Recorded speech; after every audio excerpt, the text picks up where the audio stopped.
जय हिंद, जय भारत, भारत माता की जय। आज हम अपनी पॉलिटी की सेकंड क्लास कंटिन्यू करेंगे। लंबे समय से हम आपके संपर्क में नहीं रहे। आज पहले पार्ट में हमने संविधान के बारे में डिस्कस किया था, संविधान के कुल मूल तत्वों को समझा था, किसी देश को संविधान की आवश्यकता क्यों होती है उसके बारे में समझा था। अब हम उसके आगे चलेंगे। हमेशा की तरह पढ़ाने से पहले motivation. In our life, we can, at any stage of life, we can choose a way which is different from the ways we always walk, which leads to success. तो कहने का मतलब कि अगर आपको कई प्रयासों के बाद में सफलता नहीं मिलती है तो अपने रास्तों को बदल दो। क्यों? क्योंकि आप किसी एक ही जगह पर प्रयास कर रहे हो लेकिन आपको सफलता नहीं मिल रही, आप प्रयास करते जा रहे हो, इसका मतलब कि आप गलत डायरेक्शन में।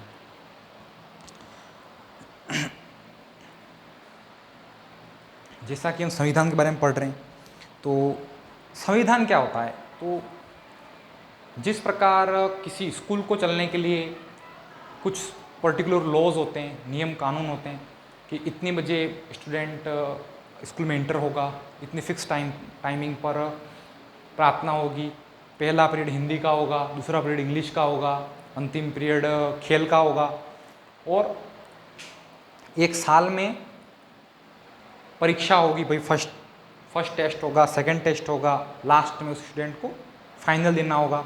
तो जिस प्रकार एक स्टूडेंट जो कि छोटा सा नन्हा सा बालक है, उसको भी किसी पर्टिकुलर नियम दायरों में, कानून में, डिसिप्लिन में रहना पड़ता है। तो किसी देश को चलाने के लिए भी एक बुक ऑफ रूल बनी है, एक किताब बनी है, मतलब जिसको हमारे देश के बुद्धिजीवी जो कि हमें संविधान निर्माता थे उन्होंने बनाई। वो क्या है? तो उन रूल्स का एक कंपाइलेशन है जो कि हमारे देश के संविधान में किया गया। तो संविधान का मतलब, अर्थ हम समझे तो to rule, control, coordinate with people, to run, rule on them, to implement the bunch of ethical laws of. हाँ, तो आपके दिमाग में प्रश्न आएगा कि सर क्या संविधान, कानून तो क्या आज़ादी के बाद ही अचानक से हमारे देश में आ गए क्या? उससे पहले हमारा समाज इन्हीं कानूनों को नहीं मानता था क्या? किसी नियम पर नहीं चलता था? नहीं चलता था। जैसे आपको एग्जांपल दें कि हमारा जैसे हिंदू धर्म है, मुस्लिम धर्म में कुरान होती है, जैसे हमारे हिंदू धर्म का पवित्र ग्रंथ रामायण महाभारत है, हमारे वेद हैं, उपनिषद, पुराण। तो ये क्या है?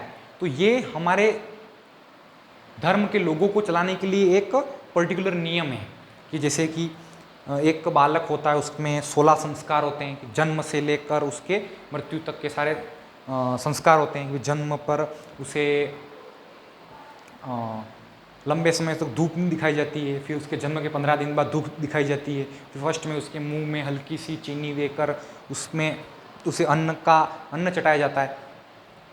तो जिस प्रकार हम हिंदू धर्म के अंदर जैसे नियम होते हैं, जैसे कि 25 वर्ष बाद उसे विवाह करना होता है, तो विवाह के बाद में वो गृहस्थाश्रम में आता है। गृहस्थाश्रम जो होता है वह उसका 25 से 50 साल तक, 50 साल के बाद में वह वामप्रस्थ, ऐसे अपने जैसे कि अपना जो जीवन है उसे 4 खंडों में बांटा गया है। जैसे कि बाल्यावस्था, जिसमें वह ज्ञान प्राप्त करेगा गुरु की शरण में रहकर, फिर वह गृहस्थाश्रम में प्रवेश करेगा, फिर अंतिम में वह वामप्रस्थाश्रम में 75 साल के बाद में। उसमें उसका मतलब कि अब वह अपने ग्रह को त्याग कर जंगल में चला जाएगा। तो इससे हमने क्या देखा? कि इससे हमने देखा कि जिस प्रकार मानव जीवन को किसी पर्टिकुलर नियम कानून में बांधा गया है, उसी प्रकार किसी समाज को चलाने के लिए, किसी देश को चलाने के लिए हमें क्या चाहिए? कुछ रूल्स चाहिए, कुछ नियम चाहिए। तो अगर हम मौर्य काल की बात करें तो मौर्य काल में आपका देश कैसे चलता था, तो अर्थशास्त्र उस समय का क्या था, संविधान था। चाणक्य जैसा कि हम जानते हैं जिन्होंने अर्थशास्त्र को लिखा था,